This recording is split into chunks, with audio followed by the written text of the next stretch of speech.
Hi there, I'm Deb Crow, and I want to welcome you to Season 4 of Imperfect, the Heart-Centered Leadership Podcast. This is a podcast where we connect, learn, and laugh together with authentic and courageous leaders from all over the globe. You will learn from leaders you haven't even met yet. You will gain new tools to add to your leadership toolkit, because leadership belongs to all of us. It is not measured by stature or title. So please pull up a chair and listen in. This is the Imperfect, Heart-Centered Leadership Podcast. Welcome back to Imperfect, the Heart-Centered Leadership Podcast. And I'm delighted today. We've got Bryan Clayton here from Nashville, and I was just gushing over how much I love Nashville, Tennessee. 9-hour drive from my house in Ontario. So Bryan, welcome to the show. Well, it's great to be here. Thank you for having me on. So we switched things up in season 4 because my team's always pushing me to that, level of discomfort to grow every season. So I don't want to read your bio. I would love for you to give us an overview of who you are and what you do so that our listeners in 65 countries can get a nice snapshot of who Bryan is. Well, awesome. So my name is Bryan Clayton. I am co-founder of a company called GreenPal. And GreenPal is a mobile app that works like Instacart or DoorDash or Uber, but for lawn care services. So if you own or rent a house, you need to get somebody to mow the yard.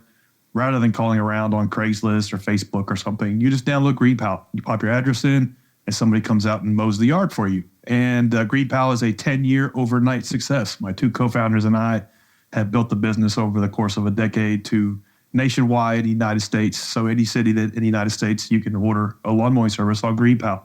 Right around 300,000 people using it every week for lawn mowing. And our goal is to get to a million people using it every week. That's amazing. What a great entrepreneurial story. So my first leadership question is going to be, share with us your background. Was it entrepreneurial? Did you come from the corporate world? Were you in IT? Where did this vision spark from, and how did you bring it to fruition? Yeah, so my first business was a lawn mowing business. I started mowing grass in high school as a way to make extra money. And little by little, stuck with that lawn mowing business over the course of 15 years. Wow. Grew it year over year, just adding a couple of employees, adding a few more customers, eventually getting it to 150 people and 8 figures a year in revenue. And so in 2013, it was acquired by a big national company in the landscaping industry. You wouldn't think that there's like big national companies in this industry, but there's a handful of them, and one of them bought the business. But in the first business, I learned everything through the school of hard knocks. Nobody teaches us how to run a small business. Nobody teaches us how to be a leader. Nobody teaches us how to be a good manager. So you kind of have to learn these things on the fly, and the marketplace and customers and employees kind of teach you how to be a good leader, how to be a good manager. And if you don't learn, then you don't succeed. You don't build a vibrant business. And so I had to learn it the hard way through doing it wrong for many years, and then getting coaches and reading books and learning my style of management leadership. It's the typical entrepreneurial journey, but it leads nice into my third question, but I'm going to ask you my second question first. So my second question has permanent residency on the show. I've asked over 260 leaders this question. What imperfections does Bryan bring to his heart-centered leadership? Yeah, many. So some imperfections is I want everything perfect, and I expect everything to be perfect, and I expect everybody to care about the business as much as I do, almost to a fault, and almost to where I'll get frustrated and disappointed when my people don't. And then I want to blame them. I want to blame them because they don't care about the objectives of the business or the vision of the business as much as I do. And that's not their fault. That's my fault. I am the leader. I am the one that is supposed to lead everybody towards a common goal. I'm the leader. I'm the person supposed to set the standard of what the business is all about. What are we going to accept as quality, and how do we grade and measure that? And so when you're the founder, the leader of an organization, of a business, everything begins and ends with you. Everything is your fault. And so that's probably a fault of mine, that I'm always trying to make the business run better, faster, smoother, more efficiently, almost to a fault to where I expect people to care about it as much as I do. And I'm always having to kind of course correct around that. So it never ends. You always struggle with that. And you landed on the Imperfect podcast, so you're in the right place. Awesome. Now, I want to piggyback on what you answered for my first leadership question. And, let's go back to that young student in high school that started the lawn mowing. A lot of us have our first job kind of in that pre-adolescent, teen kind of age range. What would you say to that younger version of Bryan and any young person who's got a paper route or doing something online or cutting lawns? What advice would you instill in them now, knowing what you know? What would you say to that young person or even that young version of Bryan?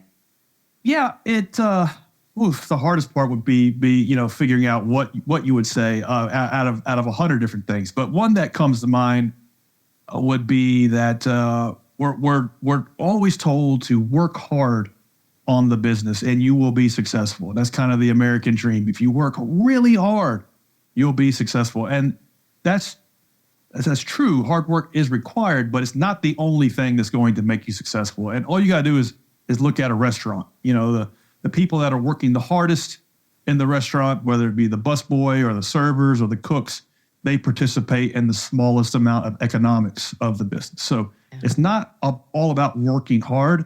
It's about working hard and doing the difficult work. So there's a difference between hard work and difficult work. And so to use the restaurant example again, the founder of the restaurateur, found the location, found the lease, negotiated the lease, did a market survey, tried to figure out what the demographics of the neighborhood were and what food would fit well in that neighborhood, and then ran through all the economics of the business with a spreadsheet, try to figure out what they could charge, and then every day is looking at what the business is bringing in and if they're making money or not. That's difficult. That's a lot more difficult than cooking the food. Mm-hmm. And so knowing the difference between hard work and difficult work and setting aside time to do both and knowing kind of when you're in one zone versus the other is something that I would have told myself 25 years ago. Nobody told me that. So I thought if I worked really hard just cutting grass, that I would eventually build a big business. And it took me like 5 years to figure out that, no, you have to work really hard cutting grass, but you also have to figure out, are you making money per labor hour? What is your marketing strategy? What is the value proposition of the business? And what are you doing differently than your competitors? These are difficult tasks, a lot harder than actually weed eating or pulling weeds or mowing yards. So trying to learn that sooner would be the first thing I would do.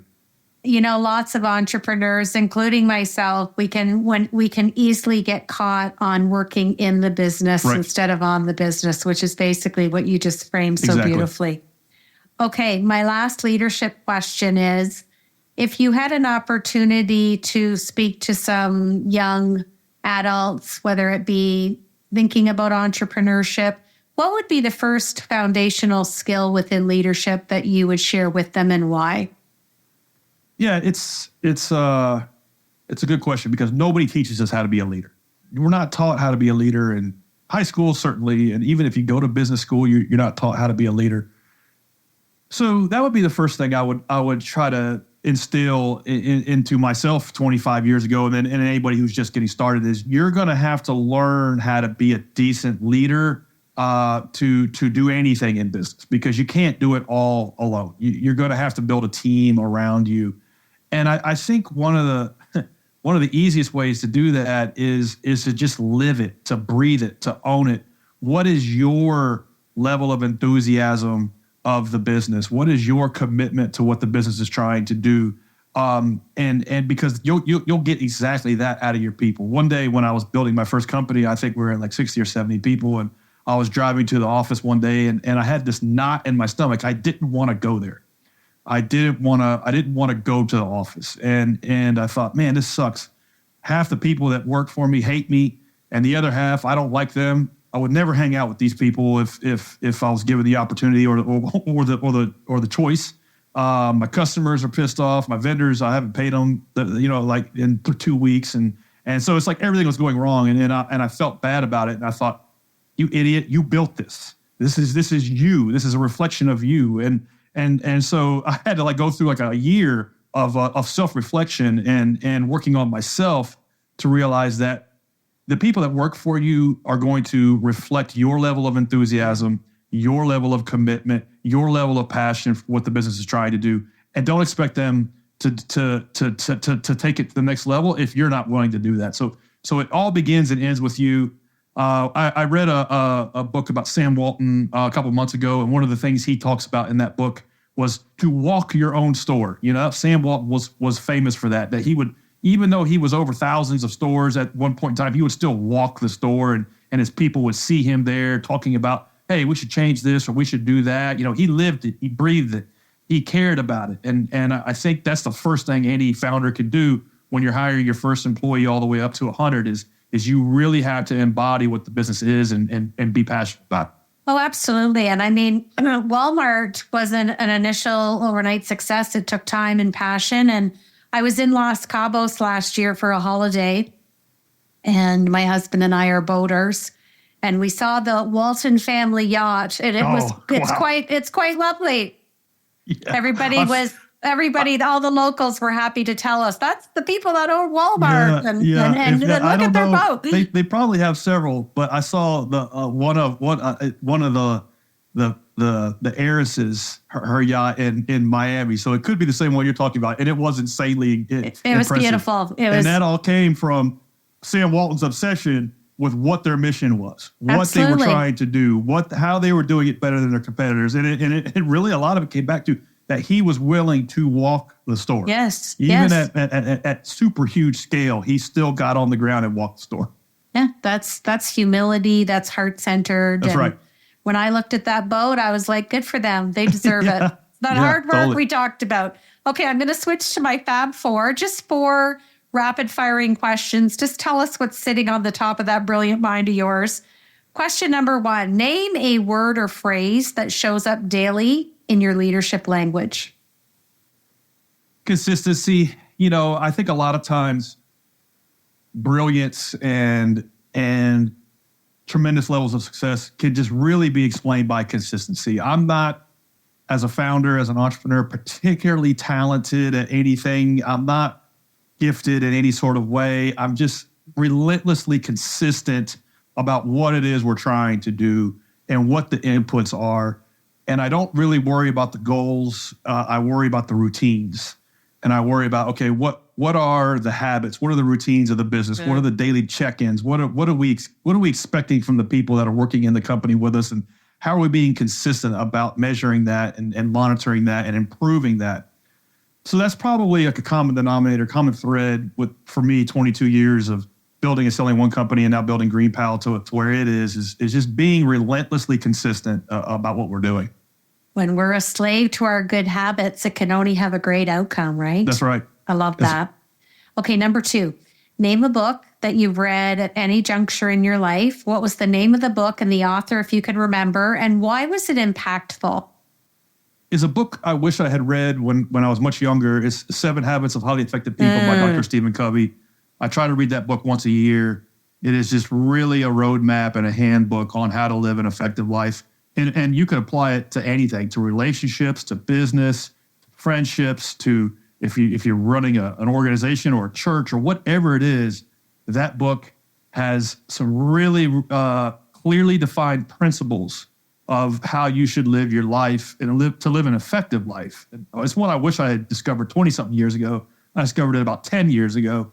And I find that I try to read the same 4 or 5 books over and over again rather than just reading everything that comes out. I think that's a better strategy. Yeah, it's a great book. Okay, my 3rd question, I'll give you some context. I'm granting you a wish. You get to have dinner with any leader of your choice. Now, this leader may be living, they may have passed away. Who are you having dinner with, and what is the dinner conversation? Okay, let's keep it business related.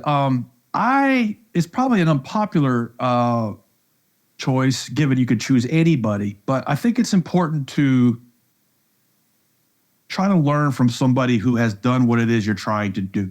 And like I could have dinner with Elon Musk, but he might as well be on Mars compared to what it is I'm trying to do. And so I think a good person for me would be a guy named Travis Kalanick or a guy named Bryan Chesky. Either one of them.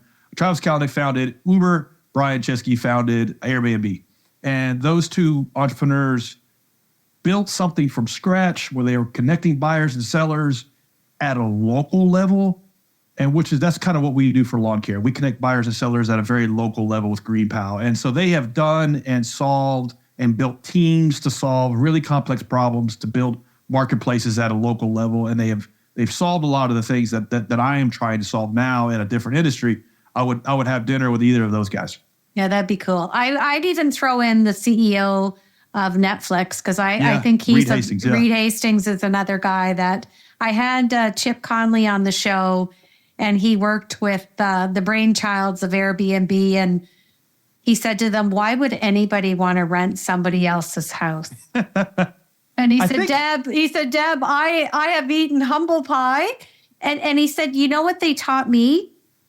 As I aged, I forgot to allow awe and wonder and curiosity to have a place in my leadership.